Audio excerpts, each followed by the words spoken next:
To start with our reporting, we are going to discuss the financial system. So, I assume na lahat po tayo ay alam naman natin kung ano ang ibig sabihin ng financial system or kung ano ang financial system. Pero para po to give you a brief definition of what is financial system is a set of institutions katulad ng mga bangko, investment companies, insurance companies, and any other financial institutions that permits exchange of funds. So, kadalasan sila yung mga in the form of borrowing, lending, and stock exchanges na alam naman natin na nag-exist ngayon. And so, to move forward with our lesson, in a financial system, there exists information asymmetry. So, what do we mean by information asymmetry? One party to a transaction has a more or superior information than the other party. So, from the word itself pa lang na asymmetry, alam na natin na merong something na hindi balance sa kanya or hindi pantay. So, ito yung tinatawag natin na imbalance of power in a transaction. So, sa loob ng financial system, pagka merong information asymmetry, it can lead to inefficient allocation of financial resources. So, dito na po pumapasok yung problem sa loob ng financial system. So, now, sa mga next slides po ay mas pag-uusapan pa po natin kung ano ba yung napapaloob ng financial system. Financial assets and financial instruments. So first, define natin ang asset, which is any resource that is expected to provide future benefits and has an economic value. So alam naman din po natin na ang assets can be classified into tangible and intangible assets. So ang mga tangible assets po ay it can be valued depending on physical property. So kagaya nga ng land, building, property, equipment, and etc. On the other hand, intangible assets represents legal claim to some future economic benefits. So, kadalasan ito yung mga trademark, patent, goodwill, and anything na property ng company na kung saan walang physical property. Financial assets or intangible assets where typically the future benefits come in the form of claim to future cash. So it can be in the form of receivables and any other receivables ng company na kung saan nag-expect sila or meron itong future value.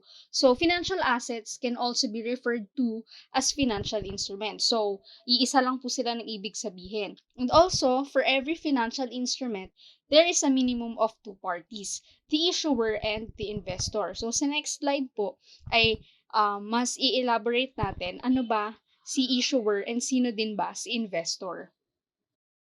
Number one, si issuer ay the party that has agreed to make future cash payments. So, si issuer can be in the form of the investment companies, insurance companies, and any other institution na kung saan sila yung nagpa-promise or sila yung nag-agree na magbibigay sila ng certain future cash payments kay client. And number two, si investor is party that owns the financial instrument and the right to receive payments made by the issuer. So, si investor po ang receiver ng future cash payments na pinramis ni issuer. So, ibig sabihin, si issuer is an institution and si investor ay isang client or isang individual or can be in the form of company na nagmamay-ari ng financial instrument.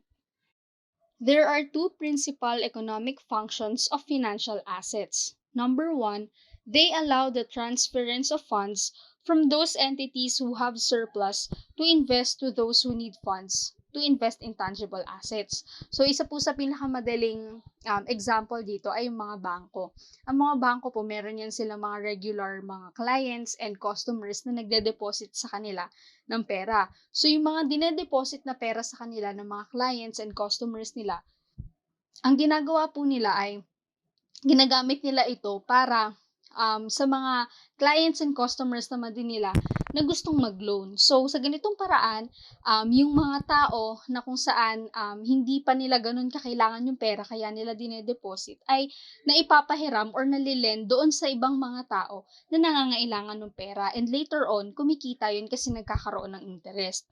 Number two, They permit the transference of funds in such a ways as to redistribute the unavoidable risk associated with the cash flow generated by tangible assets among those seeking and those providing the funds. So, dahil nga doon sa sistema na ginagawa nila, so yung risk na tinatawag po natin na hindi natin may iwasan, syempre, lalo na po sa performance ng market natin and ng economy, kumbaga, nadidistribute or nahahati yung unavoidable risk na tinatawag natin sa mga investors para sa mga tao na naghahanap ng funds and those people na nagpo-provide din ng mga funds. Financial intermediaries are entities that act as a middleman between two parties in a financial transaction, such as a commercial bank, investment bank, mutual fund, or a pension fund. So, ito pong financial intermediaries ay later on, mas madidiscuss pa siya sa kalagitnaan ng aming topic. So, hindi ko na po siya masyadong i-explain pa sa inyo. We will now proceed with debt versus equity instruments. Financial instruments can be classified by the type of claims that the investor has on the issuer. So, meron tayong debt instrument na tinatawag, in which it is a financial instrument in which issuer agrees to pay the interest plus repay the amount borrowed. It can be in the form of note, bond, and loan. Interest payments that must be made by the issuer are fixed contractually. So, by the definition and the example itself, alam na natin na si debt instrument ay isang utang. So, it is in the form of loan, bond, or note. Investors in a debt instrument can realize no more than the contractual amount. So, kanina nabanggit ko po na fixed contractually ang interest payments na gagawin ni issuer kay investor. So, dito nakalagay or nakasaad kung magkano yung exact amount na may receive ni investor sa issuer or sa issuing company or institution after yung kanyang investment ay mag-mature. Debt instruments are often referred to as fixed income statements. So, ito nga po yung sinasabi ko kanina na dahil under sila ng one contract na magkakasundo sila na itong amount na ito ng interest, yun lang yung ibibigay ni issuer sa kanyang investor. Earlier, we have discussed the debt instrument and ngayon naman po ay pag-aaralan natin ang equity instrument. In contrast to a debt obligation, equity instrument specifies that the issuer pay the investor an amount based on earnings after the obligations that the issuer is required to make the investors of the debt instruments have been paid.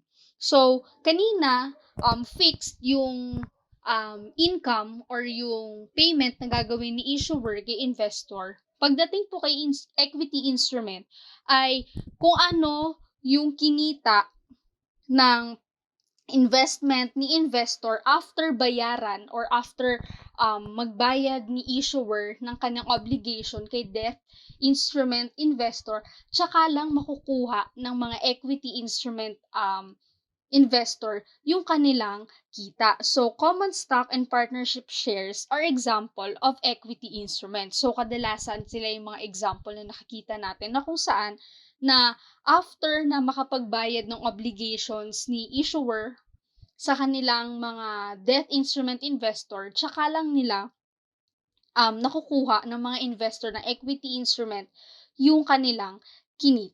Some financial instruments fall into both categories in terms of their attributes. Pwede silang i-call as debt instrument or equity instrument. One of the example of this is the preferred stock. This has the attribute of a debt instrument because typically the investor is only entitled to receive a fixed contractual amount. However, it is similar to equity instrument because the payment is only made after the payments to the investors in the firm's debt instrument are satisfied. So, makikita natin po dito yung combined feature niya ng debt instrument and ng equity instrument. Dahil, katulad nga po nung sabi sa unang sentence na ang mga investor ng preferred stock ay contractual amount lang or fixed amount lang yung amount na pwede nilang makuha. So, pwede natin siyang ihalin tulad sa isang debt instrument, pero yung kind of payment niya or yung payment process niya ay makukuha niya lang after ng makapagbayad ng issuer ng kanilang obligation sa kanilang mga debt instruments. Combination instrument is the convertible fund.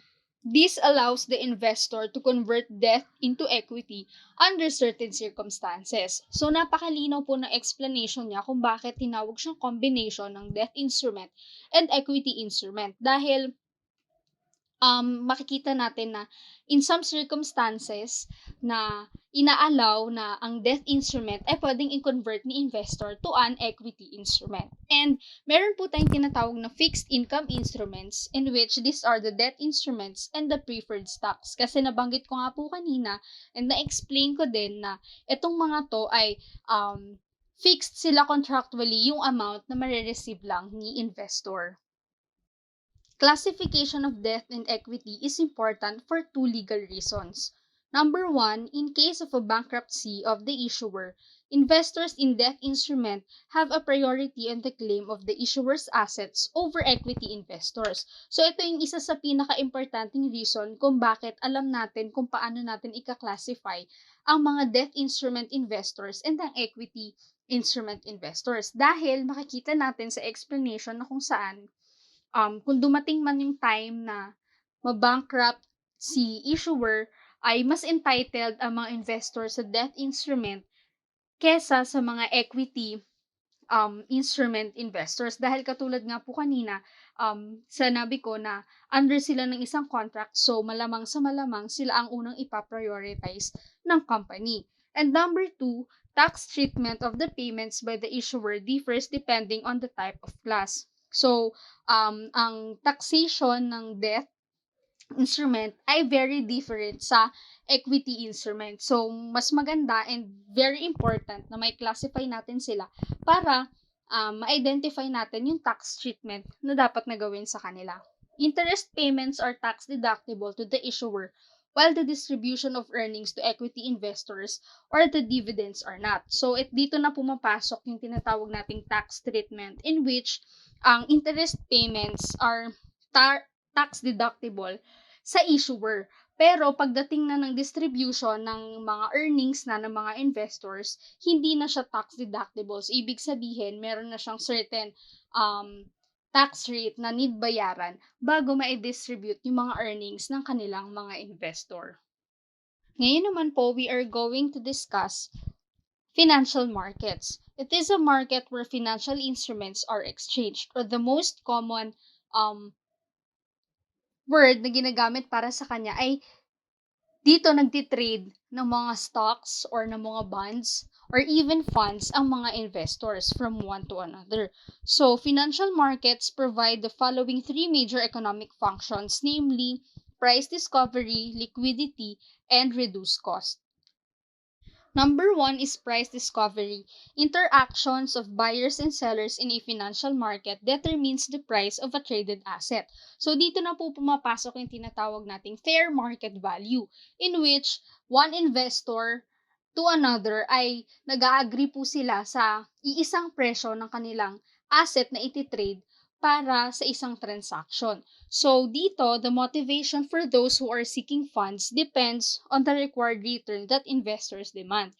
So, dito nga, dahil tinatawag natin siyang price discovery, so, ibig sabihin, si investor number 1 and si investor number 2, yung kanilang motivation or yung kanilang decision to trade or to sell or to buy ay nakadepende sa mga conditions ng bawat parties. Number 2 is liquidity. It is an appealing feature when circumstances arise that either force or motivate an investor to sell a financial instrument. Without liquidity, investors would be compelled to hold onto a financial instrument until either conditions arise that allow for the disposal of financial instrument or the issuer is contractually obligated to pay for it. So, alam naman natin na liquidity is very important. And katulad nga po ng nabanggit na without the form of liquidity, ang mga investors ay malamang sa malamang ay mag-hold sila ng kanilang mga financial instruments or na kanilang mga investments na kung saan i-hold nila yon ng mahabang panahon until such time na nakita na nila na maayos na yung takbo ng market and maganda na yung takbo ng economy. um, para ilabas na nila or i-out nila yung kanilang financial instrument, or in some circumstances na kung saan si issuer po ay babayad ng kanilang obligation sa kanilang napagkasunduan with the investors. Third economic function of financial markets is reduce transaction cost. So, when a customer wants to trade a financial instrument, dito na po pumapasok ang role ni financial market to reduce yung transaction cost na tinatawag natin. So, meron siyang classification kung ano yung mga types of costs na may encounter natin sa financial market. So, i-discuss po natin siya isa-isa. Ito po yung tinatawag natin, or binanggit ko po kanina, na dalawang type of transacting cost, in which the search cost and the information cost. So, under search cost po, meron tayong tinatawag na explicit and implicit cost. So, explicit cost, ito po yung mga expenses na need ng isang investor na para makahanap siya ng mapagbebentahan or bibilhan ng financial instrument. Pwedeng in the form of a financial institution, financial intermediary, or any person na makakatulong sa kanya. And syempre, magbabayad siya ng certain fee. So, that is explicit cost. Now, yung implicit cost naman po, it refers to the time naman na igugugol ng isang investor para lang makahanap siya ng counterparty na makakapag-transaction with. And also, the presence of some form of organized financial market reduces search cost. So, kung sa loob po ng isang financial market ay magiging maayos or magkakaroon ng organization, organized lahat ng um, kailangan ng isang investor, it would be or it would lessen yung cost na gagastusin ng isang investor dahil lahat ng kailangan niya ay nandoon na. And also, number 2 po is information cost. Ito po yung cost na gagastusin ng isang investor para i-assess yung isang financial instrument. So, pwedeng kumuha siya ng fund manager or ng portfolio manager na kung saan mag-a-assess ng isang financial instrument na kung dapat ba or tama ba na kunin niya, kung legal ba lahat ng magiging transaction nila and everything. In a price-efficient market, prices reflect the aggregate info collected by all market participants. So, isa din po sa pwedeng makapag-reduce ng cost sa transaction within financial market ay kapag makikita natin or agad-agad na ma-identify ng isang investor kung lahat ng information ay nandoon na. So, ibig sabihin, mas magiging madali kay investor na ma-identify yung lahat ng information na gusto niyang makuha at kailangan niyang kuhanin. Despite the important role of financial markets, their role in allowing the efficient allocation for those who have funds to invest and those who need funds may not always work as described earlier. As a result, financial systems have found the need for a special type of financial entity called a financial intermediary. Financial intermediaries takes place when there are conditions that make it difficult for lenders or investors of funds to deal directly with the borrowers of funds in financial markets. To make it simple, financial intermediaries, ito yung mga institution or individual na nagsiserve as middleman among diverse parties, or known as lenders and borrowers, in order to facilitate financial transactions. These include depository institution, insurance companies, regulated investment companies, and investment banks. And primarily, its role is to create more favorable transaction terms for both lenders and borrowers. So there are two-step process to be accomplished by financial intermediaries. First, obtaining funds from lenders or investors, or those who have surplus funds. And second, lending or investing the funds that they borrow to those who need funds, specifically those who have deficient financial resources. And now, let's move on to the following financial intermediaries services. First, facilitating the trading of financial assets for the customers through brokering arrangements. Second, facilitating the trading of financial assets by using its own capital to take a position in a financial asset the financial intermediaries customer want to transact in. Third is assisting in the creation of financial assets for its customers and then either distributing those financial assets to other market participants. Fourth, providing investment advice to customers. Next is manage the financial assets of customers. And lastly, providing a payment mechanism.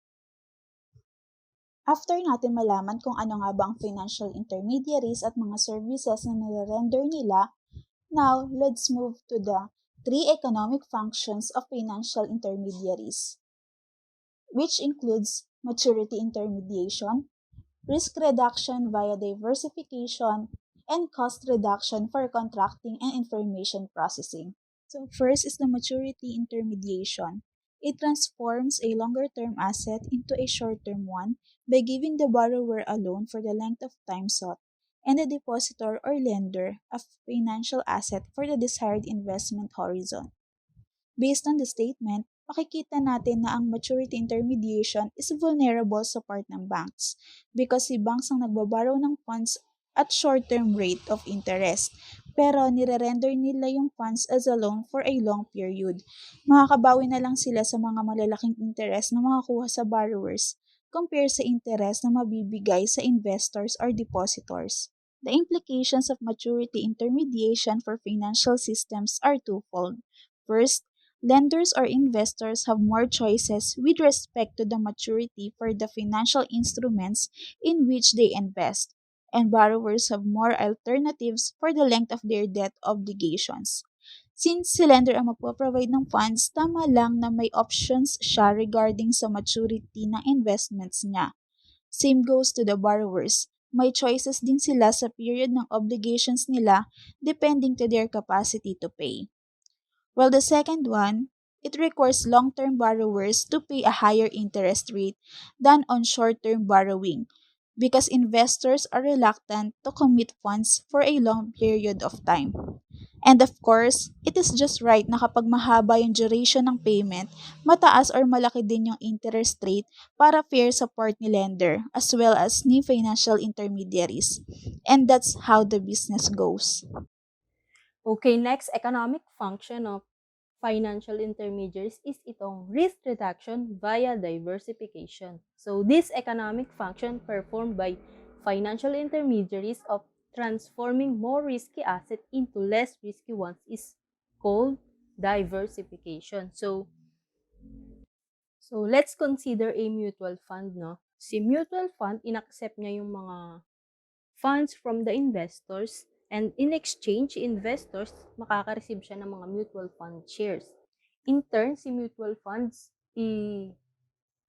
i-invest niya yung mga funds na na-receive niya from investors sa mga portfolio in financial instruments na. So let's suppose na si mutual fund, ininvest niya yung funds na na-receive niya from investors sa mga large sa stocks ng isang large companies or sa stocks of a large number of companies. By doing so, si mutual fund, na-diversify niya na and then at the same time, na-reduce na yung risk. So some investors, they find it they find it na hindi nila kaya tong ma-achieve because they only have a small sum na fund na kaya nilang i-invest. So tingin nila hindi nila kayang ma-achieve yung same degree ng diversification. Dahil baka hindi sila makabili sa mga ng shares sa mga large number of companies. Yet, by investing sa mga mutual fund with the same dollar of investment, maa-achieve na nila yung diversification, thereby mare-reduce na yung risk. So, another economic function ng financial intermediaries is itong reducing the cost of contracting and information processing. So, investors purchasing financial assets must develop skills necessary to evaluate their risk and return attributes. After developing the necessary skills, investors can apply them in analyzing specific financial assets when contemplating their purchase or subsequent sale. So, as an investor, meron kang mga necessary skills na kailangan mong ma-develop so that you can reduce yung cost ng contracting and information processing. Also, para ma-assess nila yung risk and return attributes. So, those investors na who want to make a loan sa mga consumer or kaya sa mga businesses, they need to have the skill para makapag-set sila ng mga legally enforceable contract na mayroong provision to protect their interest. So, after na magawa yung loan, si investor, kailangan niyang ma-monitor yung financial condition ng borrower. And if necessary, they have to pursue ng legal action sa mga provision doon sa loan agreement ninyo. In addition to the opportunity cost of the time to process the information about the financial asset and its issuer, the cost of acquiring that information must also be considered. Such costs are referred to as information processing costs. The costs associated with writing loan agreements are referred to as contracting costs. And another aspect nitong contracting cost is itong cost of enforcing the terms of loan agreement. So with this point in mind, consider natin yung financial intermediaries such as yung commercial bank and also yung mutual funds. So the steps of these two financial intermediaries is nag-i-include sila ng investment professional trained para ma-analyze yung financial assets and also para ma-manage ito. So, dun sa case ng loan agreement, pwedeng standardized contracts yung ma-prepare nila or di kaya naman legal counsel yung maging part nung professional staff nila para makapagsulat ng contract involving yung mga more complex transactions. Itong mga investment professionals nito, sila yung mga magmo-monitor sa activities ng mga borrower para ma-assure nila if nagko-comply ba itong mga borrower sa loan agreement terms nila and also if may ginawang violation itong si borrower, mapoprotect nila yung interest ng financial intermediary. So clearly, it is really cost-effective para sa mga financial intermediaries para ma-maintain nila yung mga staff na yun because yung investing ng funds is ayun na yung normal business nila. So, merong economies of scale with na-realize itong mga financial intermediaries in contracting and processing information about sa mga financial asset because of the amount of funds that they manage. So, it reduces cost compared dun sa mga ginagawa ng individual investors which they have to incur to provide funds sa mga nangangailangan. Dun sa mga those who need them to accrue to the benefit nung una, investors who purchase a financial claim to the financial intermediary and then yung isa naman, issuers of financial asset, ito yung nagre-result ng lower funding cost. Regulators of financial activities. Most governments throughout the world regulate various aspects of financial activities because they recognize the vital role played by a country's financial system. The degree of regulation varies from country to country. Regulations takes one of these four forms: disclosure regulation, financial activity regulation, regulation of financial institution, regulation of foreign participants. Disclosure regulation requires to provide on timely basis financial information and non-financial information that would be expected to affect the value of its security to actual and potential investors. Governments justify disclosure regulation by pointing out that the issuer has access to better information about the economic well-being of the entity that those who own or are contemplating ownership of the security. Economists refer to its uneven access or uneven position of information as asymmetric information. Financial activity regulation, rules about the traders of securities and trading of financial market. So, ang example po nito is ng financial activity regulation is rules imposed by the SEC regarding sa structures and operations of exchange kung saan po tinitrade po ang securities. Regulation of financial institutions, form of governmental monitoring that restricts their activities. Basically, focused on providing stability to the financial system, fair competition, consumer protection, and the prevention of reduction of financial crimes. So dito naman po sa regulation of financial institution po, nagfo-focus po sila sa pagpo-provide po ng stability po ng financial system. And pinoprotektahan po nila yung mga consumers po, then pine-prevent po nila yung yung financial crimes po.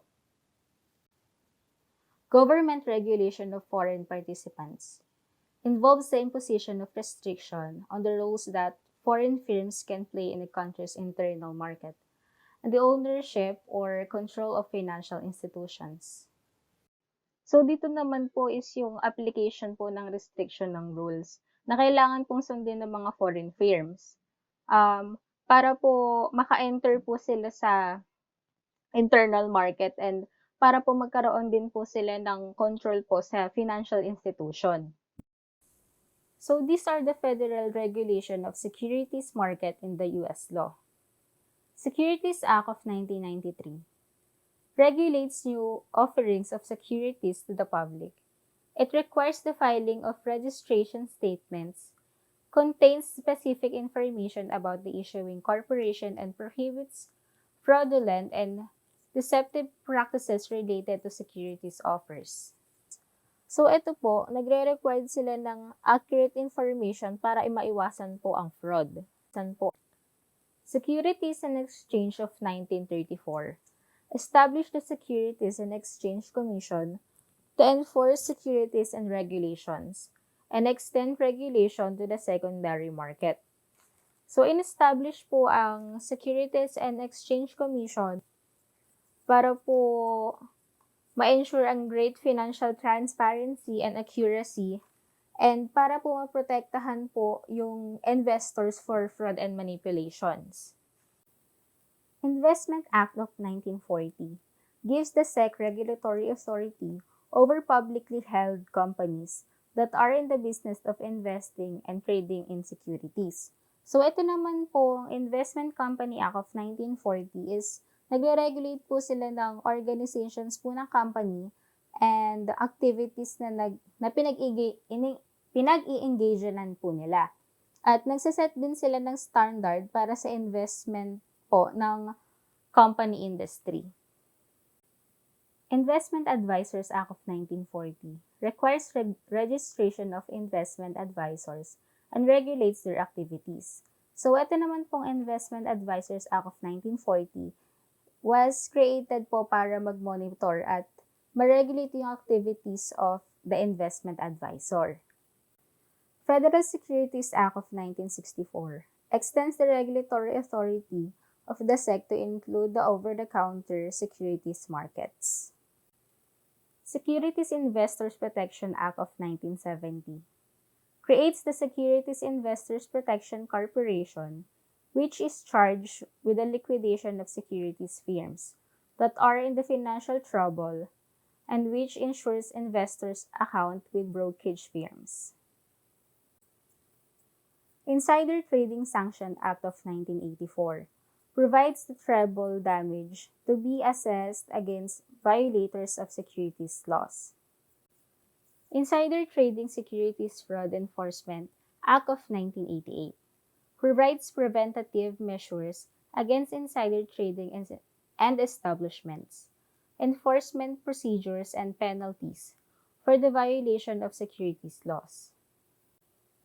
Private Securities Litigation Reform Act of 1995 limits shareholders' lawsuit against companies, provides safe harbor for forward-looking statements by companies, and provides for auditor disclosure of corporate fraud. Securities Litigation Uniform Standard Act of 1998 corrects the Private Securities Litigation Reform Act of 1995, reducing the ability to plaintiffs to bring securities fraud cases through state courts. Sarbanes-Oxley Act of 2002 wide-sweeping changes that provides reform Incorporate responsibility and financial disclosures. Create a public company account oversight board and creates penalties for accounting and corporate fraud. Potential changes in U.S. regulatory structure. In the United States, the regulatory structure is largely the result of financial crises that have occurred and abuse that legislators encountered or thought they encountered at one time. So, sabi po dito, yung regulatory structure ng US is syempre resulta ng crisis nung pinagdadaanan po nila or syempre lahat naman po ng bansa ay merong ina-encounter na economic changes, meron din po mga problems na syempre doon nagre-resulta yung gagawa po sila na action, doon po nabubuo yung mas siguro mas deeper system throughout the economic po nila. Ma-encounter din po natin dito kung ano yung mga regulators na ginamit ng nung na-experience nila yung mga pangyayari na yun. Sabi rin po dito ni Treasury Secretary Paulson noong March 31, 2008, much of our current regulatory system was developed after the Great Depression and it has developed through reaction, a pattern of creating regulators as a response to market innovation or to market stress. So, nabanggit nga po dito yung Great Depression. Ito nga po yung the worst economic downturn in the history of the industrialized world. So, nangyari po ito noong 1929 up to 1939. Syempre, dito po nagsimula siguro parang naging nalaman nila kung ano nga ba yung mga problema or syempre naramdaman nila kung paano bumagsak yung ekonomiya po ng isang bansa. So, sabi po dito nila na-adapt yung current regulatory system nila, dito nila na-practice siguro yung mga sistema na inayos po nila, ganun. And a pattern of creating regulators as a response. Siyempre po, magkakaroon talaga po ng response once na bumagsak po yung economic ng isang bansa po. And then, through reaction na rin po siguro ng mga investors, ng mga citizens, syempre po, and then ng mga legislators po na gumagawa or nag-create po ng mga sistema. Siyempre, darating na rin po dito, papasok na rin po dito yung market innovations, kung paano po mapapa-improve, and then papasok na rin po dito kung paano po natin ma-i-hold yung market stress na hindi naman po nawawala. The current U.S. regulatory system is based on an array of industry and market focus on the following regulators. So, una po is yung Market Stability Regulator, Prudential Regulator, and then yung last is Business Conduct Regulator. So, discuss po natin siya isa-isa. Market Stability Regulator takes on the traditional role of Federal Reserve by giving it the responsibility and authority to ensure overall financial market stability. So dito po hawak po nila yung parang pangkalahatan as the Federal Reserve system or the Fed. Ito po yung Central Bank ng United States. So as parang sa atin po yung Bangko Sentral or the BSP po, dito po hawak po nila yung pagpapikot nung pera or nung mga economic decisions ng buong bansa po. So sila po nag-stabilize syempre po kung syempre through the market, so malalaman po nila yon syempre po siguro through the basic supply and demand, ganun po, and then kung paano po siguro yung supply din ng pera, sila rin po yung nagre-regulate nun. Prudential Regulator, responsible for the safety and soundness of firms with federal guarantees that we will describe in this book, such as Federal Depository, Insurance, and Housing Guarantees. So, unlike po dun sa Market Stability Regulator, dito naman po parang under nila to. Dito naman po mapasok yung mga firms po, yung mga naghahawak ng such as banks, pwede rin po. So, sila po yung parang nag-maintain ng safety po nung mga nung pag-ikot ng fiat or ng money po ng isang bansa. So dito po ginagaranti po nila siguro yung mga small business na such as regulator din po siya, discuss natin yung last po. Dito po sa Prudential, sila po yung naghahawak ng mga pera or mga nagpapautang, mga ganun po, sila po yung nagme-make sure na syempre safety or tama yung pagpapaikot ng pera. Kasi hindi naman po pwede basta-basta lang ipaikot yung pera sa isang bansa kasi magkakaroon po tayo ng imbalance. Dito po, sinasure po ng mga Prudential, syempre parang into a moral po. Sabihin kung ano po yung kailangan ng tao, kung ano po yung need ng citizen ng isang bansa, yun lang po yung sinusunod nila or binabasihan. Pero syempre po, through the guide of the ginawa pong batas ng mga nag-create ng regulatory structure. And then last po, Business Conduct Regulator regulates business conduct across all types of financial firms. This regulator will take on the most current responsibilities of the SEC and CFTC. So ito nga po yung sinasabi ko kanina na dito na pumapasok yung mga business or yung mga into mga negosyo po na umiikot doon sa isang bansa. And then ito po sa US, so meron din po silang SEC or the Security Exchange Commissions, and then yung CFTC po, the Commodity Futures Trading Commission. So dito naman po yung mga stock market or syempre po yung mga puhunan or capital na pinapaikot po sa US po. Dito po ang regulator po na to or yung ginawa po nilang basihan dito, syempre po yung mga business, yung mga firms, financial firms, or syempre po yung mga small business or mga parang small enterprise po na umiikot po sa US. Syempre po, marami naman po syempre ang mga negosyo po talaga ang flow po ng pera diyan is mabilis po. So pasok ng pera and then reinvest ulit as kamukha rin po. So sa CFTC po, sa Trading Commission, meron din po as like sa stock market, pagpasok niyo po ng pera, and then minsan po mabilis po yung flow or mabilis po nabu-burn yung yung currency po. Kaya sila po yung nagre-regulate kung paano po papaikutin ng mga negosyo at the same time into trading and then into the Security Exchange Commissions po.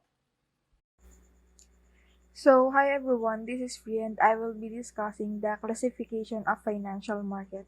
But first, define muna natin ano ba yung financial market. So, ang financial market is a market where financial asset is being traded or exchanged. So, bakit ba ito mahalaga? Mahalaga siya kasi una, tinutulungan nito yung economic growth ng isang bansa.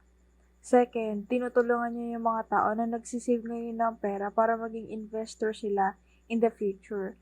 Lastly, tinutulungan nito yung maliliit or yung mga nagsisimula pa lang na businesses para lumago sila. Moving on, yung financial market, nahahati siya sa dalawang section. First is yung internal market and then yung external market. So, kanina nabanggit ko na yung financial market, nahahati siya sa dalawang section. So, unahin muna natin yung internal market, o mas kilala bilang national market. This is the national system for trading equities in a single market. The system includes all the facilities and entities which are used by the broker dealers to fulfill trade orders for securities. Ang internal market, responsible siya sa trading equities ng isang bansa. Yung internal market, nahahati pa siya into two parts. So first is yung domestic market or mas kilala din siya as domestic trading. Domestic trading is the supply and demand of goods, services, and securities of a certain country. Yung foreign market naman, responsible siya in representing the mechanism for issuing and trading securities of entities ng mga nasa labas naman nung certain na country. Next naman is yung external market. So, external market has two distinguishing features. At issuance, they are offered simultaneously to investors in a number of countries. Next, they are issued outside the jurisdiction of any single country. External market is also referred to as the international market, offshore market, and Euro markets. So, ano ba yung Euro markets? Euro markets is the market that includes all the European Union members countries, and most of them, since lahat sila galing sa Europe, ang ginagamit nila na currency is Euro. Now, proceed naman tayo sa first classification of country's financial market, which is yung money market. So, yung money market, tumutukoy siya sa isang market kung saan nagpapahiram or nagpapautang sila ng pera and other liquid assets between few hours or years. The money market is an organized exchange market where participants can lend or borrow short-term, high-quality debt securities with average maturities of 1 year or less. It enables governments, banks, and other large institutions to sell short-term securities to fund their short-term cash flow needs. Money market is also allow individual investors to invest a small amount of money in a low-risking setting. So, yung money market, marami siyang iba't ibang instrument na ginagamit. And now, we're going to discuss yung anim sa pinakakilala sa mga to, which is yung nasa screen nyo ngayon. First is the treasury bills or mas kilala siya bilang T-bills. So yung T-bills are considered na pinaka-safe instrument since ini-issue siya with full guarantee ng United States. So they are issued by the US Treasury regularly to refinance T-bills reaching maturity and to finance the federal government's deficits. They come with a maturity of 1, 3, 6, or 12 months. T-bills carry no stated interest rate. Instead, they are sold on a discounted basis. This means that the holder of a T-bill realizes a return by buying these securities for less than their maturity value and then receiving the maturity value at maturity. Second naman is yung commercial paper. So unlike T-bills na safe and secure, commercial paper is an unsecured loan issued by large institutions or corporations to finance short-term cash flow needs, such as inventory and accounts payable. It is issued at a discount, with the difference between the price and face value of the commercial paper being the profit to the investor. Individual investors can invest in the commercial paper market indirectly through money market funds.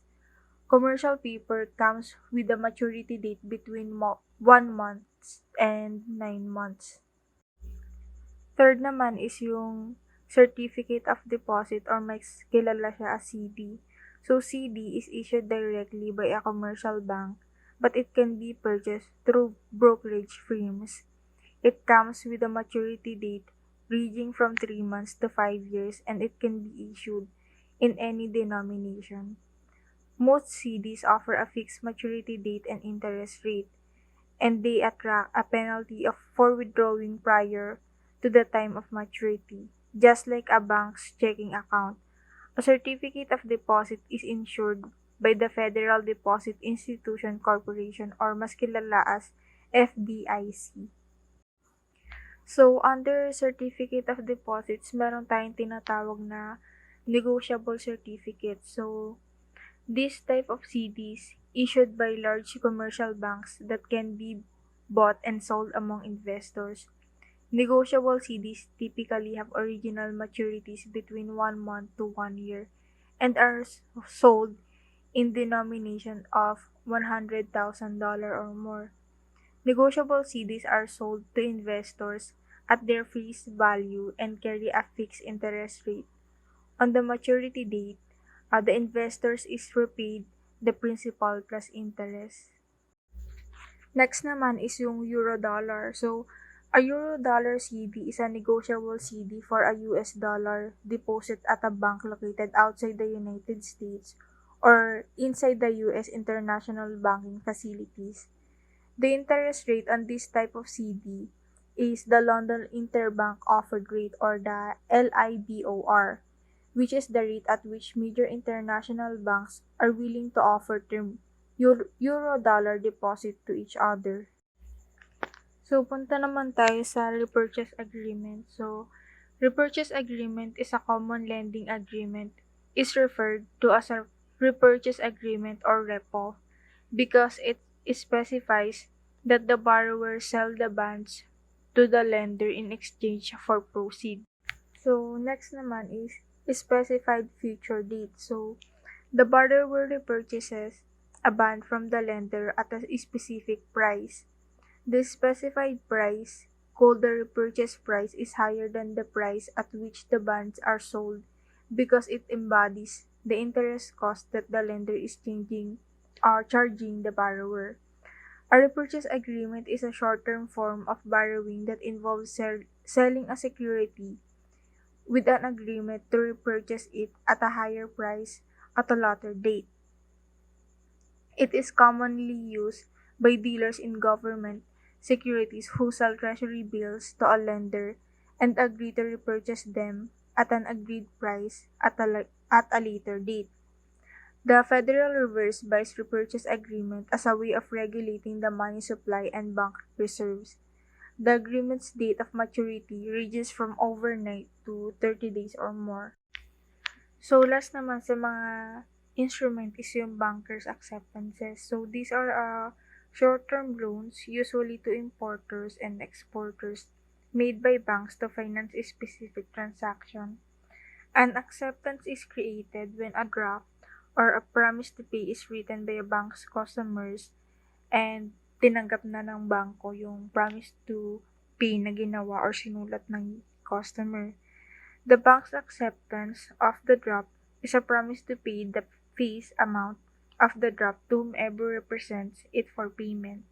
The bank's customer then uses the draft to finance a transaction, giving this draft to her supplier in exchange for goods. Since acceptances arise from a specific transaction, they are available in a wide variety of principal amounts. Typically, bankers' acceptances have maturities of less than 180 days. Banker acceptances are sold at a discount from their face value, and the face value is paid at a maturity. Since acceptances are backed by both the issuing bank and the purchaser of goods, the likelihood of default is very small. Ngayon na-discuss na natin yung instrument ng money market, proceed naman tayo dun sa function nito.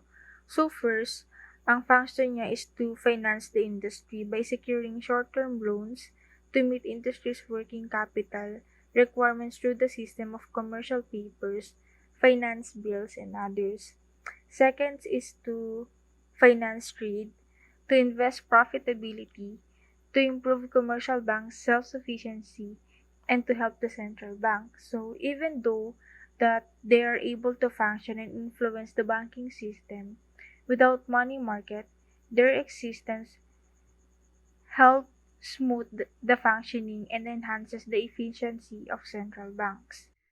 Capital market is a sector of the financial market where long-term financial instruments issued by corporations and governments trade. Here, long-term refers to a financial instrument with an original maturity greater than 1 year and perpetual securities, those with no maturity. There are two types of capital market securities: those that represent shares of ownership interest, also called equity, issued by corporation, and those that represent indebtedness, issued by corporation and by the state and local governments. Earlier, we described the distinction between equity and debt instruments. Equity includes common stock and preferred stock.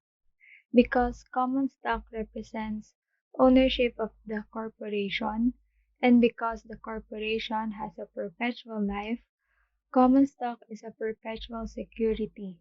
It has no maturity.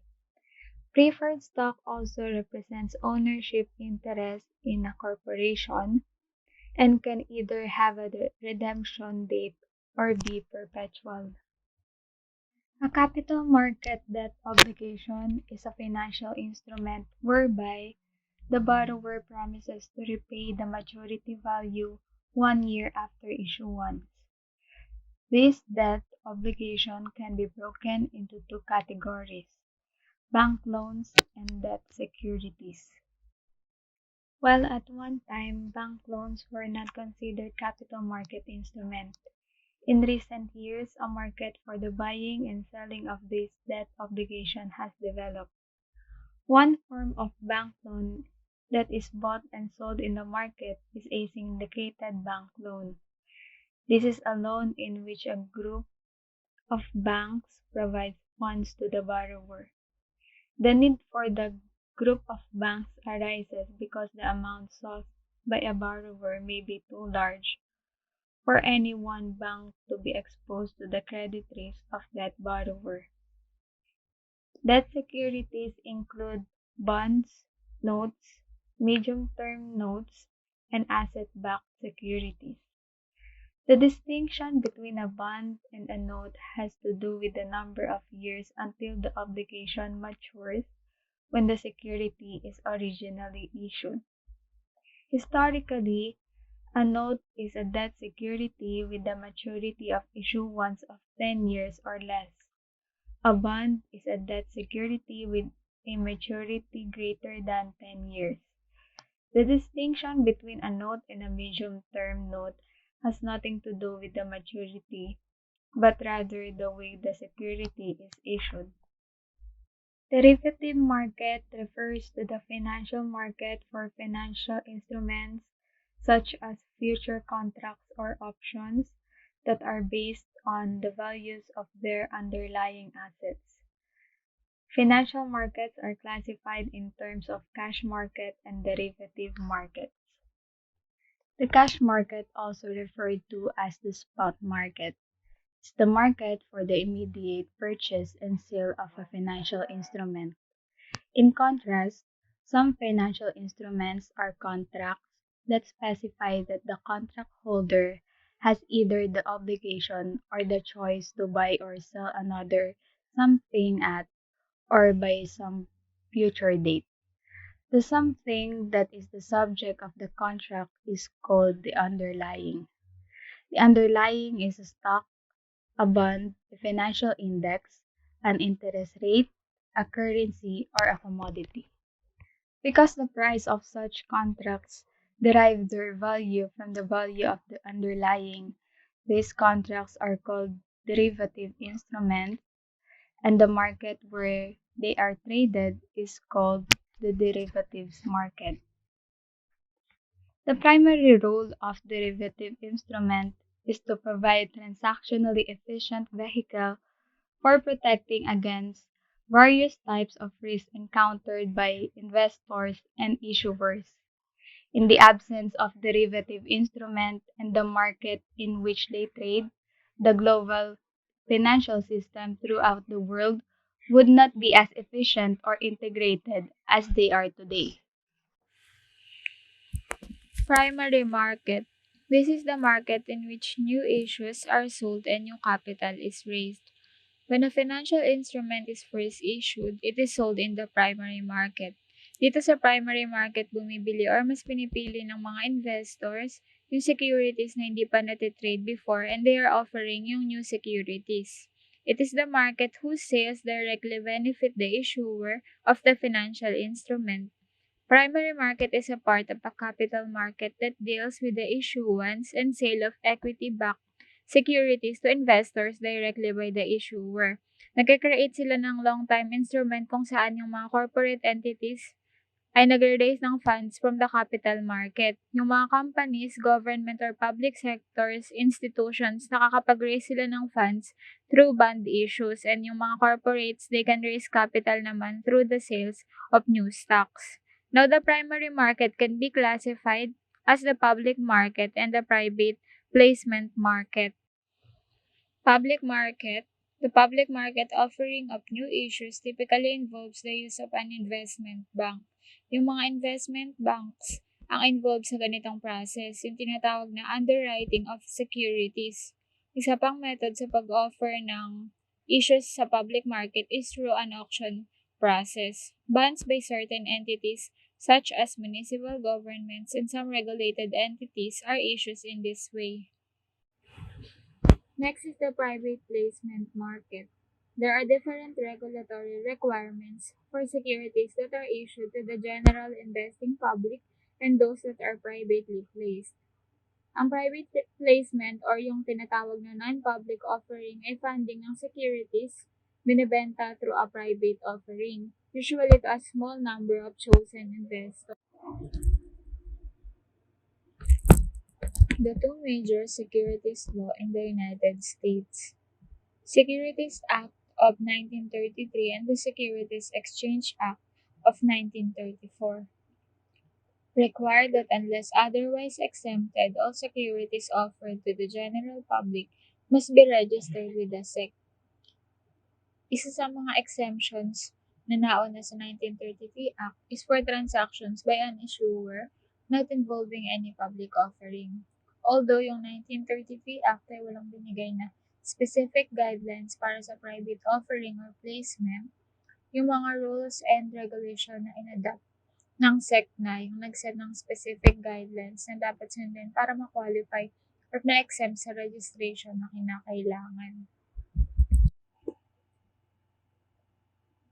The SEC defines accredited investors as those, first, with the capability to evaluate or who can afford to employ an advisor to evaluate the risk and return characteristics of the securities, and with the resources to bear the economic risk. Regulations of SEC specifies that, in general, yung mga securities ay hindi pwedeng i-offer through any form of general advertising or general solicitation that would prevail for public offerings, and securities can only be sold to what the SEC refers to as accredited investors. Private placement market is now classified into two categories.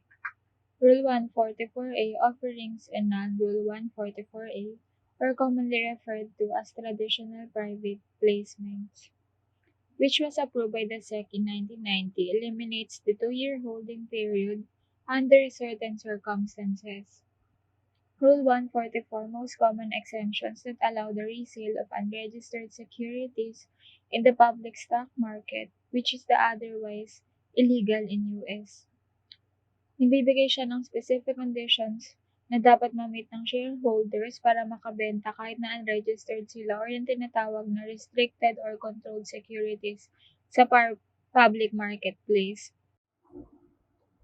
Rule 144A permits large institutions, defined as one holding at least $100 million of the security, to trade the security purchased via in a private placement among themselves without having to register these securities with the SEC.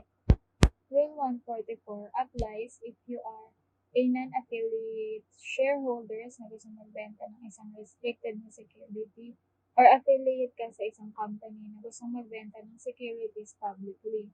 And hindi naman pwedeng i-apply yung Rule 144 kung involved sa brokerage firm yung sale sa public market and private transactions including sales, gifts, state distributions, and pledges. A secondary market, also known as stock market, is one in which financial instruments are resold among investors. Unlike in primary markets, trade in secondary markets only involve previously issued securities and without the issuing company's involvement. Investors who buy and sell securities on the secondary market may avail for the services of stockbrokers, individuals who buy or sell securities for their clients. The most prominent examples of this are the New York Stock Exchange, Nasdaq, and the London Stock Exchange. Secondary markets can be categorized based on the way in which they are traded, referred to as market structure. This refers to the mechanism by which buyers and sellers interact to determine the trade's price and quantity. Generally, it can be categorized into two structures, namely order-driven and quote-driven market structures.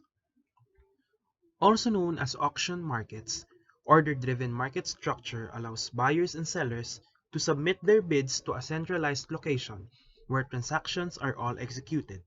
In here, all the bids and offers for securities are displayed in the open marketplace or exchange, as it offers great transparency among entities participating in trades.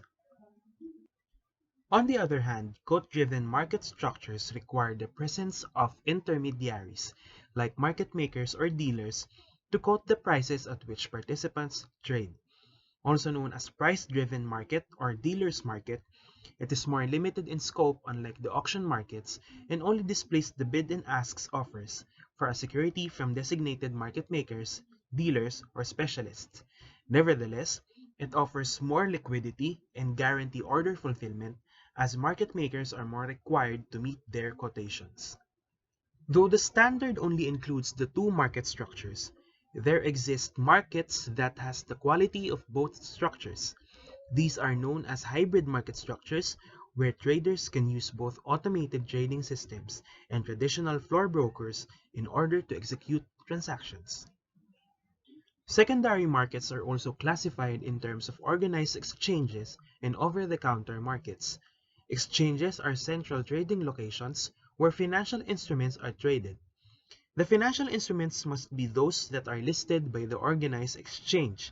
By listed, it is meant that the financial instrument must satisfy requirements set forth by the exchange before being traded. Historically, exchanges were order-driven markets. In contrast, OTC market is generally where unlisted financial instruments are traded. An over-the-counter market is a decentralized market in which market participants trade stocks, commodities, currencies, or other instruments directly between two parties without a central exchange or broker. OTC markets also do not have physical locations. Instead, trading are conducted electronically. The foreign exchange market is an example of OTC market. The issue of how efficiently a financial market prices the assets traded in that market is referred to as market efficiency. An efficient market is defined as a financial market where asset prices rapidly reflect all available information.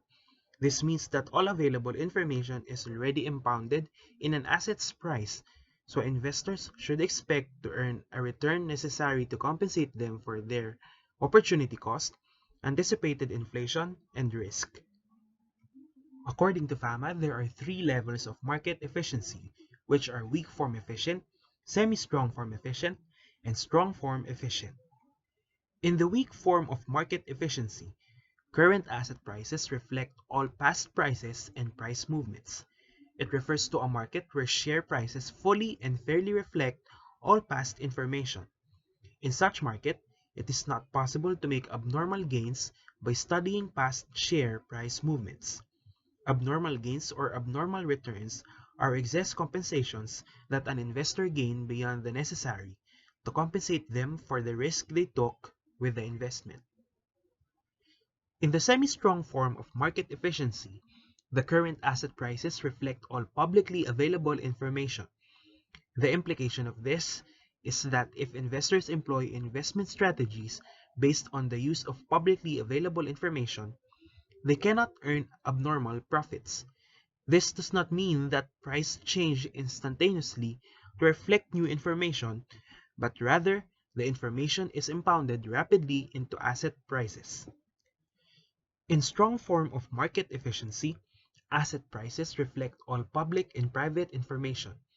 In other words, the market, which includes all investors, know everything about all financial assets including information that has not been released to the public. The strong form implies that you cannot make abnormal returns from trading on inside information. However, this form of efficiency is not supported by empirical studies. At this point, i-discuss naman natin itong market participants. So, there are large number ng mga players sa financial system who buy and sell nitong mga financial instrument. So, the Federal Reserve in information about the financial markets that it publishes quarterly classifies players into 9 sectors. So, itong 9 sector, ito yung mga households, government, non-financial corporations, depository institutions, insurance companies, asset management firms, investment banks, non-profit organizations, and then itong foreign investors. So, yung una, di ba, is household. So, it is self-explanatory naman na. So, let's move on na dito sa governments. The government sector includes federal government, government-owned corporations, government-sponsored enterprises, and then state and local governments. So, the U.S. federal government raises funds by issuance of securities. So, itong mga securities na to, it refers sa mga treasury securities which is ini-issue ng mga U.S. Department of the Treasury via auction process.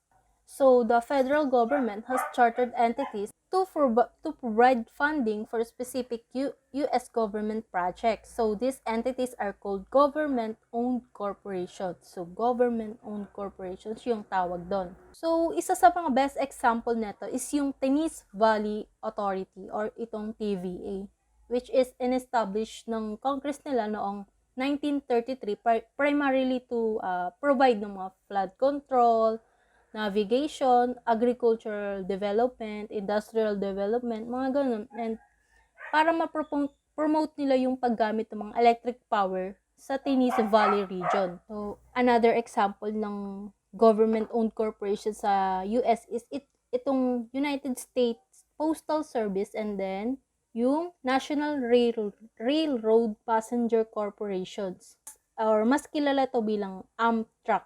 So, Mostly sa mga government-owned corporations, itong TVA or Tennessee Valley Authority, ito yung pinaka frequent issuer ng securities directly sa mga financial markets. So, yung iba kasing government-owned corporations, nagre-raise sila ng funds through Federal Financing Bank or yung FFB.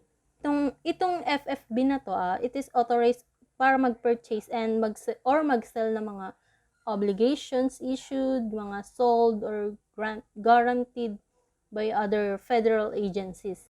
So, another type of government chartered entity is one that is chartered to provide support for two sectors that are viewed as critically important to the United States economy, housing and agricultural sectors. So, these entities are called government-sponsored enterprises or GSEs. So, sa GSEs, meron tayo niyang two types, which is yung first, itong publicly owned shareholder corporation, which is yung stock nila is publicly traded. So, there are three such GSEs, which is Fannie Mae, Freddie Mae, and then yung Federal Agricultural Mortgage Corporation. So, yung Fannie Mae and then yung Freddie Mae, it is well known noong September 2008 because dun sa mga key role nila which is nagpe-play as a housing finance market. However, dahil sa mga financial difficulties na fini-face nila, itong Fannie Mae and then Freddie Mae Mac, yung US government is nagtitake ng control dito sa dalawang to. Yung Fannie Mae and Freddie Mae, piniplace nila sa mga conservatorship. When we say conservatorship, ito yung mga it is granted sa mga by the court for individuals na hindi kayang maggawa ng sarili nilang decision. So, they are unable to make their own decision. So, the other type of GSE is itong funding entity ng Federality Chartered Bank lending system nila, which include yung Federal Home Loan Banks and then yung Federal Farm Credit Banks. So, next sector ng government is itong state and local governments. State and local governments are both issuer and investor in the financial markets. In addition, these entities establish authorities and commissions that issue securities in the financial markets. So, example nito is yung New York or yung New Jersey Port Authority. Yung state and local government, they only invest when they have yung meron silang mga excess cash due to the mismatch ng mga mismatch between the timing of tax or yung mga other revenues. And when those funds have to be spent, so dun lang sila i-invest. However, yung major reason nila kung bakit sila participate as investors is because sa funds na available para i-invest from the pension funds. Pension funds that they sponsor for their employees. More specifically, itong state and local government, they provide a defined benefit program. Isa itong form ng pension where yung mga guarantee benefits nila is mga employees and their beneficiaries. So, ito yung 5 largest state and local sponsors nila. Or itong state and local sponsor of defined pension funds or referred to as public pension funds. And their size, which is yung total asset nila in billions as of September 30, 2007, according to pension and investment, or yung California public employees, mayroong $254.6 and then yung California state teachers merong $173.3 and then New York State Common merong $164.3, Florida State Board merong $142.5 and then yung New York City Retirement merong $127.9. So we're done with the government sector. Now, punta na tayo dito sa non-financial corporation. So, di ba yung mga corporation, nag-issue sila ng debt and equity instrument as well as nag-i-invest sila sa financial market. So, si Federal Reserve, kinlasify niya yung corporation that are not farms into two types. First is, di ba, yung financial and then non-financial. When we say financial corporation, it includes depository institutions, insurance companies, investment banks, and then yung rest is non-financial corporation na. So, corporations participate as investors in the financial market by investing excess funds in the money market, and, as with state and local governments, invest the funds of the defined benefit plans in which they sponsor. The largest corporate defined benefit pension fund in the United States are those of non-financial corporations. So, yun, yung mga defined benefit pension funds nila is mostly mga non-financial corporations yun. So, dito naman, yung 5 largest nila as of September 30, 2007, in terms ng total asset nila in billion, yung General Motors, merong $133.8,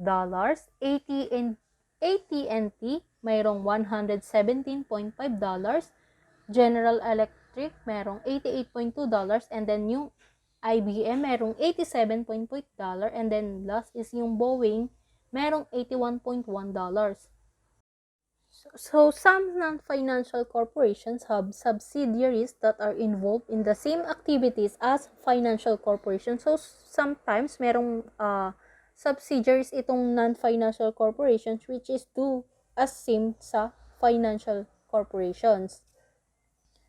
Their financial arms, referred to as captive finance companies, participate in the financial market by lending funds.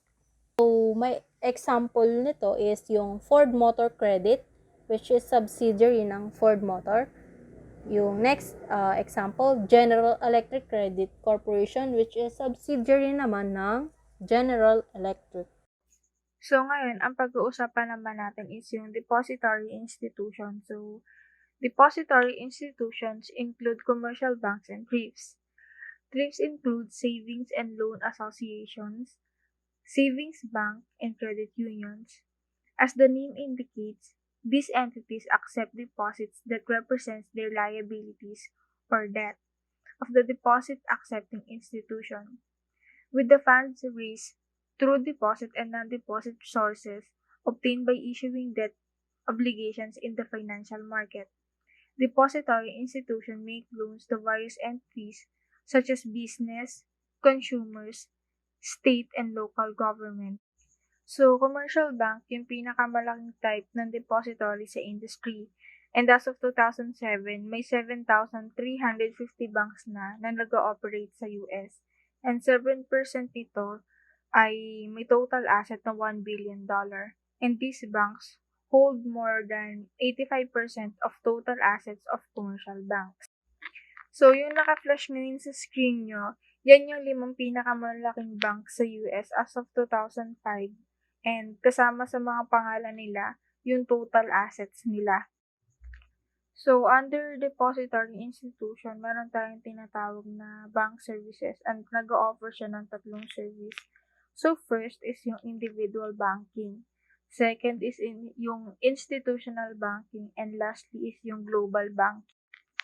So, sa individual banking, it includes consumer lending, residential mortgage lending, consumer installment loans, credit card financing, automobile and boat financing, brokerage services, student loans, and individual-oriented financial investment services such as personal trust and investment services. So, yung individual banking kasi, from the word itself, for individual use siya. Kaya kung mapapansin natin, yung mga ino-offer niya na service, halos for personal use lang. Second is yung institutional banking. Sa institutional banking naman, nag-offer siya ng comprehensive suite of products and services for large institution for both locally and abroad. So, sa global banking naman, compared dun sa dalawang nauna, mas malawak yung range niya. Nasasakupan ng activity nito kasi halos sakop na nito yung corporate financing, capital market, pati na rin yung foreign exchange. Under global banking naman, meron tayong tinatawag na corporate financing that involves procuring of funds for a bank's customers, which can go beyond traditional bank loans to involve the underwriting of securities and providing letters of credit and other types of guarantees. Financial advice on such matter as strategies for obtaining funds, corporate restructuring, and acquisitions. So, under pa din ng depository institution, meron tayong tinatawag na bank funding. So, sabi dito, yung asset or funds na meron sila ay nagmumula sa panghiram or pangungutang ng assets or ng liquid assets. So, under ng bank funding, meron siyang four types of deposits, which are the demand deposits, saving deposits, time deposits, and money market demand accounts. So, una dun sa apat na types ng deposits is yung demand deposits, which is defined as the deposits payable on demand through checks or otherwise. Demand deposits serves as a medium of exchange for their ownership can be transferred from one person to another through checks and clearing arrangement provided by the banks. They have no fixed term to maturity. Second naman is yung saving deposit account, which is meant for individuals who wish to deposit small amounts out of their current income. A saving account can be opened with or without checkbook facility. There are restrictions on the withdrawals from this account. Savings account holders are also allowed to deposit check, drafts, and dividend warrants drawn in their favor for collection by the banks. Third naman is yung time deposits. Time deposits are defined as those deposits which are not payable on demand and on which checks cannot be drawn. They have fixed term to maturity. Last naman is yung money market demand account. So, money market demand account, it pays interest based on short-term interest. Usually, meron tong minimum balance requirement, kaya mas madali siyang i-maintain. And meron din siyang third interest rate. So, yung naka-flash naman ngayon sa screen nyo, yan naman yung mga non-borrowing deposit sources na available sa mga bank. So, first, borrowing by the issuance of instrument in the money and bond markets. Borrowing reserves in the federal funds market. And lastly is yung borrowing from the Federal Reserves through the discounts window facility. Last under depository institution is the bank regulations. As already noted, the capital structure of banks is a highly leveraged one. That is, the ratio of equity capital to total assets is low, typically less than 8%. Consequently, there are concerns by regulators about potential insolvency resulting from the low level of capital provided by the owners. An additional concern is that the amount of equity capital is even less adequate because of potential liabilities that do not appear on the bank's balance sheet, so-called off-balance sheet, obligations such as letters of credit and obligation on OTC derivatives. This is addressed by regulators via risk-based capital requirements. Insurance companies plays an important role in an economy that are risk bearers and the underwriters of risk for a wide range of insurable events. Beyond their risk bearer role, they are major participants in the financial market as investors. So, alam naman po natin na ang mga insurance companies ay risk bearers dahil nga ang nature um, ng kanilang business or ng kanilang service ay insurance in which nag-offer sila ng mga products or ng mga policies na kung saan magsuserve sa mga tao in times of unfortuitous or unexpected events. And ang basic economy ng insurance companies ay they receive one or more payments over life of the policy. That is called premium. So, yung mga premium po na tinatawag natin ay yun po yung mga binabayad ng clients within a period of time na kung saan yung ang policy nila, for example, for 10 years, yun po yung certain amount na ibabayad nila. And then, yung kinokollect na yun ni insurance company, yun yung gagamitin nila para i-invest nila sa financial market. Ngayon naman po, i-discuss natin ang mga products na binibenta ng mga insurance companies. Number one is life insurance. This is the most common form of insurance na alam po nating lahat. Na kung saan, ito pong policy na to ay ini-insure niya yung client na babayaran niya yung kanilang beneficiary upon death ng client nila. So, yung mga beneficiary na ni client ay makakatanggap ng payment galing kay issuer or kay insurance company. Number two is health insurance. Ito naman po ay ini-insure niya si client upon risk na magkasakit siya. Kadalasan po ito ay sa mga critical illness.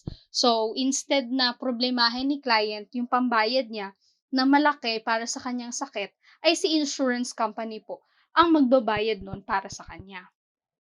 Number three is property and casualty insurance. Ito naman po ang type of insurance na kung saan ini-insure niya si client sa financial loss dahil sa fortuitous events or yung tinatawag natin ng mga unexpected circumstances katulad ng sunog, nasirang bahay dahil sa natural disaster na lindol, tsunami, or yung automobile ng isang client nila ay nabangga, nasira. So, yun po yung mga covered ni property and casualty insurance. Si liability insurance naman po, it is risk insured against litigation or the risk of lawsuit against the insured resulting from the actions by the insured or others.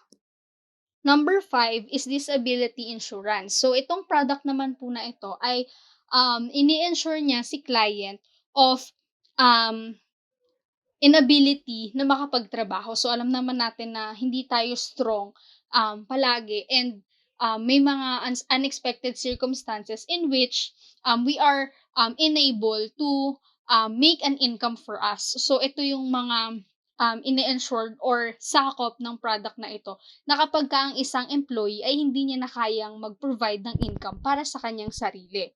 And number six is long-term care. So, ito naman po ay nagbibigay ng long-term coverage para sa mga individuals kung saan hindi na nila kayang alagaan yung kanilang mga sarili. So, kadalasan, nag-e-exist po ito sa mga matatanda na. Ayan. So, ganun yung mga ini-insure na itong long-term care insurance. Number seven is structured settlements. This provides for fixed guaranteed periodic payments over a long period of time. So, dito po ay the insurance company ay entitled to pay their clients na bayaran or magbigay ng periodic payments for a long period of time resulting from a settlement on a disability or other type of policy. And number 8, investment-oriented products. Ito naman po yung kanilang product na kung saan majority ay ang kanyang components ay more on investment. So, they include guaranteed investment contract and annuities. So, on the next slide po, i-discuss natin what is GIC and annuity. GIC is the life insurance company agrees that upon the payment of a single premium, it will repay the premium over the life of the policy. So under GIC, it is ensuring that the policyholder will receive a guaranteed interest rate rather than risk that interest rates decline over the life of the policy. So dito sa GIC, kumbaga katulad po nung kaninang nabanggit ko about death instrument, dito ay fixed or talagang guaranteed yung interest rate na ibibigay nila sa kanilang mga investor. So, annuity naman po, the policyholder pays a single premium for a policy and the life insurance company agrees to make periodic payments over the policy holders. So, ito naman pong annuity ay katulad din siya ng GIC na kung saan single premium lang din ang ibabayad sa isang policy but meron silang kasunduan na magbabayad or magbibigay si insurance company ng tinatawag nating periodic payments. So, marami pong form ng annuities pero lahat sila ay merong two fundamental features at ito ay Number one, whether the periodic payments begin immediately or are deferred to some future time. So dahil nga po sa annuity ay entitled ang investor na makatanggap ng payment periodically, depende sa kanilang feature kung ang periodic payments ay agad-agad magsisimula or pwedeng in some future time. And number two, whether the dollar amount is fixed or variable depending on the investment performance realized by the insurer. So, pwede pong fixed amount yung kanilang marireceive or pwede naman na depende sa magiging performance ng kanilang investment or ng investment ng isang company. So, depende siya sa kung anong type of annuity yung pinurchase or pinag-investan ni client. And number nine is the financial guarantee insurance. Risk insured by this product is the credit risk that the issuer of an insured bond or other financial contract will fail to make timely payment of interest and principal. So, dito pumapasok na kung sakasakali man dumating yung time na si issuer or si financial institution ay mag-fail na magbayad sa kanyang investor ng kanyang obligation, ay dito na pumapasok si financial guarantee insurance na kung saan i-insure niya si client sa ganitong klase ng risk. And bond and other financial obligation that has such guarantee is said to have an insurance wrap. There are three types of companies that issue the insurance policies mentioned above. So, sa mga nabanggit ko po kanina, meron tayong tatlong may tatawag na companies na nagkikater sa mga ganitong uri ng insurance products. Number one is the life and health company. So, sila yung nagko-cover ng life insurance, ng health insurance, ng mga life and health related na concerns ng isang client. While the property and casualty company, sila naman yung sa mga natural disasters, sila yung sa mga unexpected and fortuitous events. So, si Monoline Company naman, dito naman po pumapasok yung mga financial guarantees na tinatawag natin or more on focused sila sa mga investment. And ang difference nilang tatlo is life and health company and the property and casualty company ay meron silang mga multiple products na kinikater para sa iba't ibang pangangailangan ng kanilang mga clients. While si Monoline Company ay focused siya more on financial guarantees for the clients. So, yun po yung difference ng tatlong services na ino-offer ng mga insurance companies.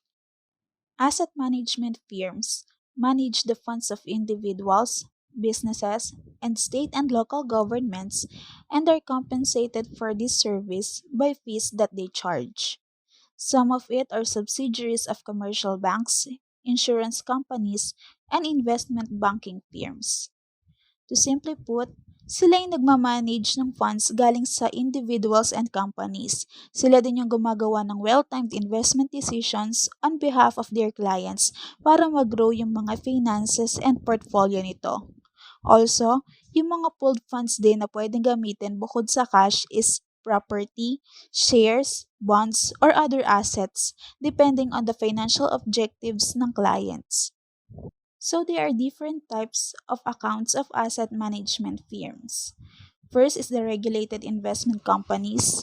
Next, exchange traded funds, separately managed accounts, hedge funds, and pension funds.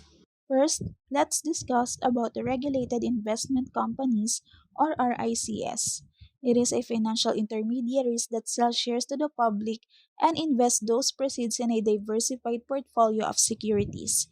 Ito yung mga companies na nire-regulate ng Securities and Exchange Commission or SEC at ng Investment Company Act of 1940 and have the primary business purpose of investing the assets of owners. Each share sold represents a proportional interest in the portfolio of securities managed by the RIC on behalf of its shareholders. Additionally, the value of each share of the portfolio, not necessarily the price, is called the net asset value. It is determined only at the close of the trading day. and computed as NAV equals market value of portfolio minus liabilities over number of shares. For example, suppose that the RIC with 20 million shares outstanding has a portfolio with a market value of $430 million and liabilities of $30 million. The NAV is then computed as NAV equals $430 million minus $30 million over 20 millions of shares equals $20 as the net asset value. So there are two types of RICs managed by asset management firms, which was already elaborated during our mutual fund report, kaya papahapyawan lang po natin. So first is the open-end funds, or also known as mutual funds. The number of fund shares are not fixed.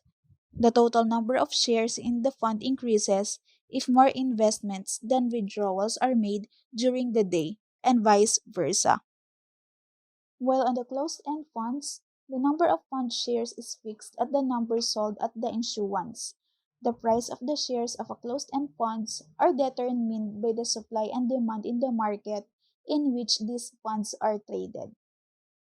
So there are types of costs by RIC's investors.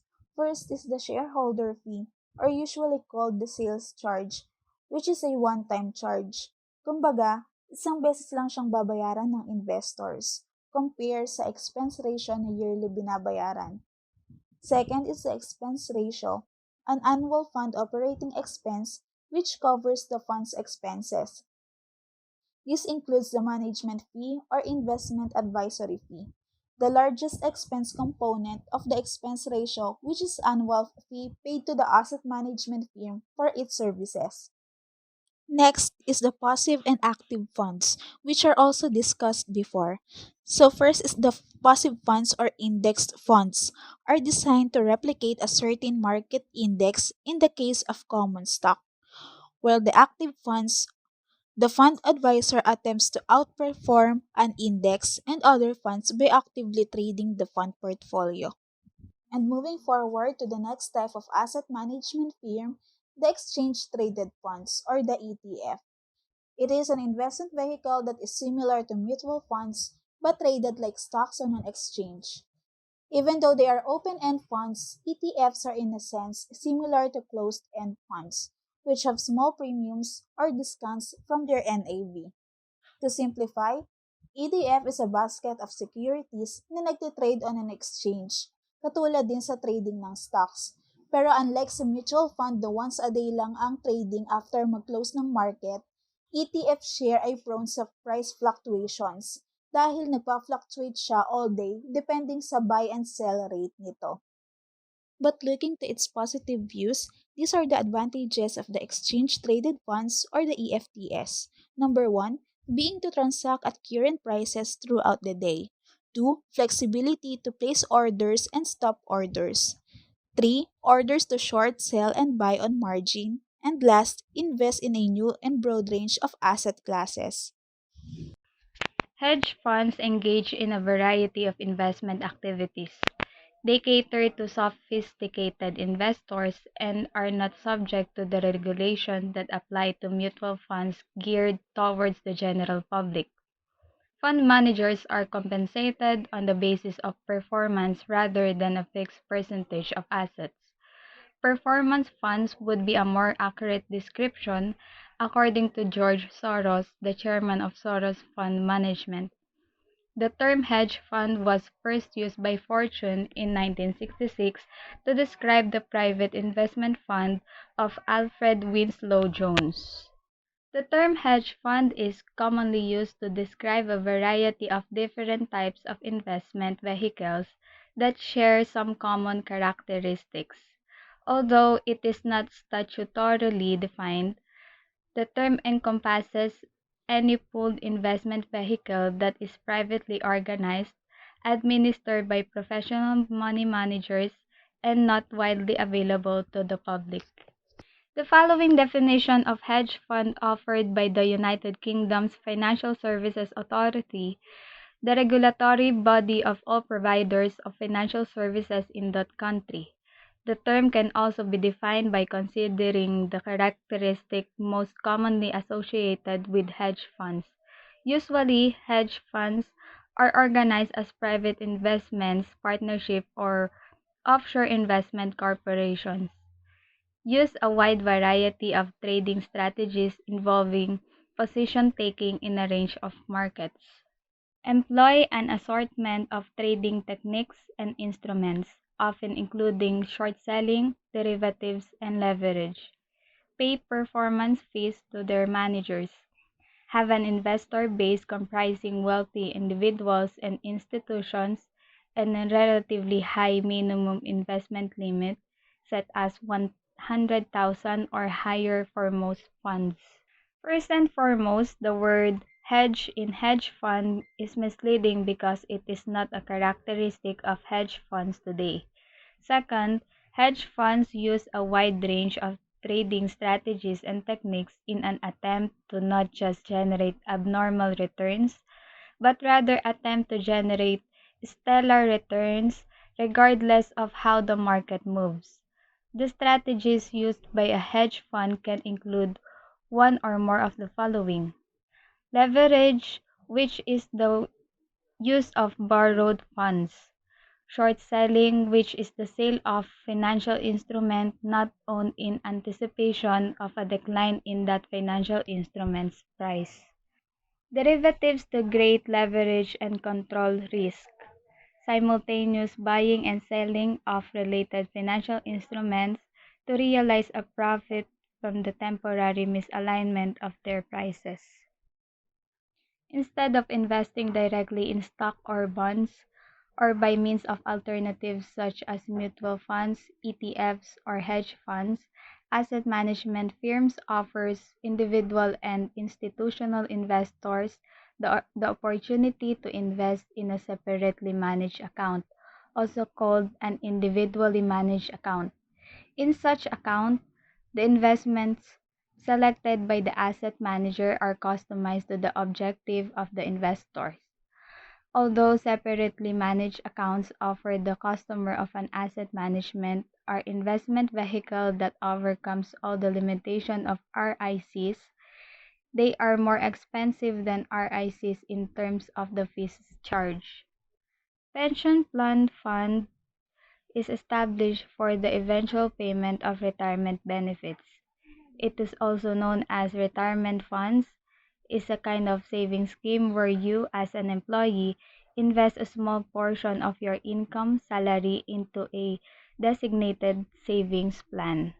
A plan sponsor is the entity that establishes the pension plan. A plan sponsor can be a private business entity on behalf of its employees, called a corporate plan or private plan; a state and local government on behalf of its employees, called a public plan; a union on behalf of its members, called a Taft-Hartley plan; an individual, called an individually sponsored plan. Two basic and widely used types of pension plans are defined benefit plans and defined contribution plans.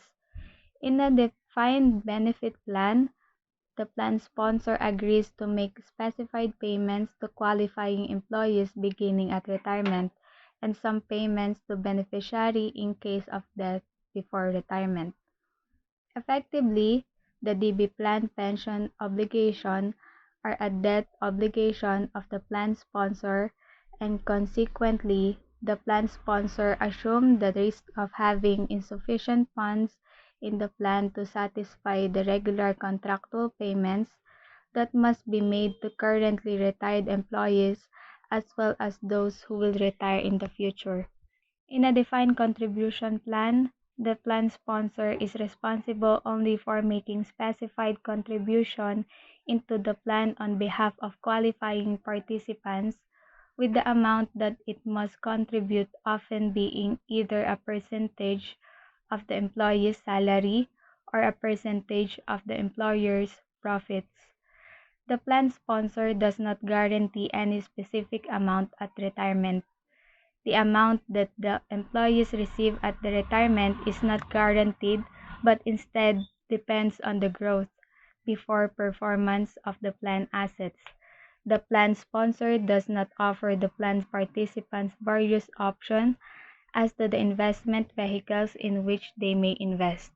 Hybrid pension plan is a combination of defined benefit and defined contribution plan, with the most common type being a cash balance plan. This plan defines future pension benefits, not employer contributions. Retirement benefits are based on a fixed amount annual employer contribution and a guaranteed minimum annual investment return. Each participant's account in a cash balance plan is credited with the amount that resembles an employer contribution and is generally determined as a percentage of pay. Each participant's account is also credited with interest linked to some fixed or variable index, such as the Consumer Price Index. Typically, a cash balance plan provides benefits in the form of a lump sum contribution such as an annuity. In accordance of defined benefit plan, a plan sponsor has several options available in deciding who should manage the plan's asset. The choices are internal management. The plan sponsor uses its own investment staff to manage the plan's asset. External management. The plan sponsor engages the services of one or more asset management firms to manage the plan's asset. Combination of internal and external management. Some of the plan's assets are managed internal by the plan sponsor and the balance are managed by one or more asset management firms. As with commercial banks, investment banks are highly leveraged entities that play important roles in both the primary and secondary market. An investment bank is a financial services company that acts as an intermediary in large and complex financial transactions. Is usually involved when a startup company prepares for its launch as an initial public offering and when a corporate merges with a competitor. So meron lamang po tayong two categories of investment banking. So una po is yung affiliated or nakakonekta po sila into large financial serving holding companies. And then the other one po is yung independent lang or meaning hindi po sila involved dun sa mga large financial serving holding companies. So dito po meron po tayong two types of investment bank which inclines in their own line of business. One po is the full service investment bank. So this engages in all types of activities including trading, underwriting, merchant banking, merger acquisition, securities services, investment management, and research. So next naman po is the boutique investment banks. So this bank generally work on a smaller deals involving middle market companies and usually assist on the seller or buy side in mergers acquisition transaction. In addition, they often specialize in certain industries such as media, healthcare, industrials, technology, or energy. Investment banking activities include underwriting of new debt and equity securities for all types of corporation, aiding in the sale of securities and helping to facilitate mergers and acquisitions, reorganizations, and broker trades for both institution and private sectors. So here po is discuss namin one by one which is listed below po, which is the public offering of securities, private placement of securities, trading of securities, mergers, acquisitions, and financial restructuring advising, merchant banking, securities finance, and prime brokerage services, and asset management. Public offerings of securities. So, meron po siyang three function. One is advising the issuer on the terms and the timing of the offering. So, syempre, kailangan alam po nila yung mga terms and conditions and also yung hawak po na time span ng security. And also, the underwriting, syempre, dito po yung pag-sign and accept ng liability, syempre, under an insurance policy. And last po, distributing the issue to the public. So, ito lang po is being transparent and syempre, knowing kung ano yung dapat alamin throughout the security po. In its advisory role, the investment banker may be required to design a security structure that is more appealing to investor than currently available financial instrument. A public offering is when an issuer such as firm offers securities such as bond or equity shares to investor in the open market. The distribution function is critical to both the issuer and the investment bank. A public offering is the sale of the equity shares or other financial instruments such as bonds to the public in order to raise capital. Secondary or follow-on offerings allow firm to raise additional capital at a later date after the IPO has been completed, which may dilute existing shareholders. Private placements of securities is a sale of stocks, shares, or bonds to pre-selected investors and institutions rather on the open market. It is an alternative to an initial public offering for a company seeking to raise capital for expansion. Trading of securities, an obvious activity of investment banks in providing transaction services for clients. Revenue is generated on transaction in which the investment banks acts as an agent of broker in the form of commission. Revenue from this activity is generated through the difference between the price at which the investment bank sells the securities and the price paid for the securities. Appreciation of the price of securities held in inventory. And financial restructuring advising. Investment banks are active in mergers and acquisitions, leverage buyouts, restructuring and recapitalization of companies, and reorganization of bankrupts and troubled companies. Ways in recognizing troubled companies. Identifying candidates for a merger or acquisition. Advising the board of directors of acquiring companies or target companies regarding to price and non-price streams for an exchange. Assisting firms that are of the acquisition to fend off unfriendly takeover attempt. Helping acquiring companies to obtain the needed funds to complete an acquisition, providing a fairness option to the board of directors regarding a proposed merger, acquisition, or sales of assets. Merchant banking, a professional service provided by the merchant banks to their customers consider their financial needs for adequate consideration in the form of fee. Is one in which the investment bank commits its own capital as their accreditor or to take an equity stake. Securities finance and prime brokerage services. There are clients of investment banks that as part of their investment strategy may need to either first, borrow funds in order to purchase a security. The standard mechanisms for borrowing funds in the securities market is via a purchase agreement, or referred to as a repo rather through bank borrowing. A brokerage firm, sila yung bumibili and at the same time nagbebenta ng stocks, bonds, options, or yung iba pang financial products on behalf ng mga kliyente nila. A repo is a collateralized loan where the collateral is the security purchase. Yung mga investment banks, nag-earn sila ng interest by repo transactions. What is a term repurchase agreement or repo? Agreement siya between bank and a dealer kung saan nag-a-agree sila sa pagbili ng securities and then later on, pwede ulit i-resell, pabalik naman ng dealer yung security at a pre-specified price. Second, borrow securities in order to sell a security short or to cover a short sale. A customer can borrow a security in a transaction known as a securities lending transaction. In such transactions, the lender of the security earns a fee for lending the securities. The activity of borrowing funds or borrowing securities is referred to as a securities finance. Investment banks may provide a package of services to hedge fund and large institutional investors. Maraming nag-hire ng individual brokers kasi yun yung sa tingin nilang the best na way para makapag-pool ng mga resources and makapag-offer ng magandang service. Ang kagandahan lang nito, kailangan muna ng permission ng brokers mula sa client before sila mag-execute ng isang trade.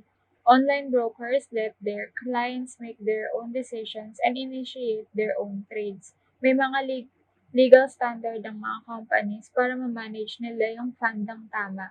Nang sa ganun, maging inline din sila sa stated goals ng mga client. Asset management.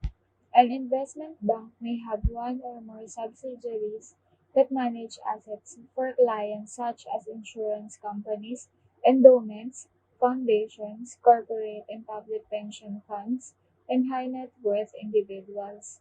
Sa asset management, yung clients ay nagbibigay ng discretionary trading authority over dun sa accounts nila, and they are legally bound na mag-act in good faith on the behalf of their clients.